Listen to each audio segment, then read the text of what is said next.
Order হলে 3 তলাও করা হয়। সবার তো রুচি একরকম না, কিরকম নেবে। এখানে 5 বছর যাবত কাজ করছি। আমাদের ঘর অন্য জায়গায় ছিল, সেখান থেকে এখানে এসে পরে 5 বছর যাবত কাজ করছি।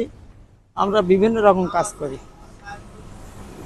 ফার্নিচার, সোফা সেট, ওভারড্রপ, মুরগির কোটা, বিভিন্ন আইটেমের কাজ করি। এটার নাম কি? মুরগির কোটা। এটা মুরগির কোঠা তৈরি করতে কতদিন সময় লাগে আপনার? ও মুরগির কোটা কোটা বিশেষ, একদিনও লাগে, দেখা যায় 2 দিনও লাগে।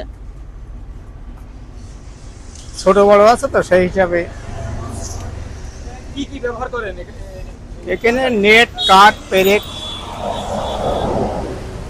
কি কাঠ ব্যবহার হয় আর চাপ দেওয়া হয় কোথায়?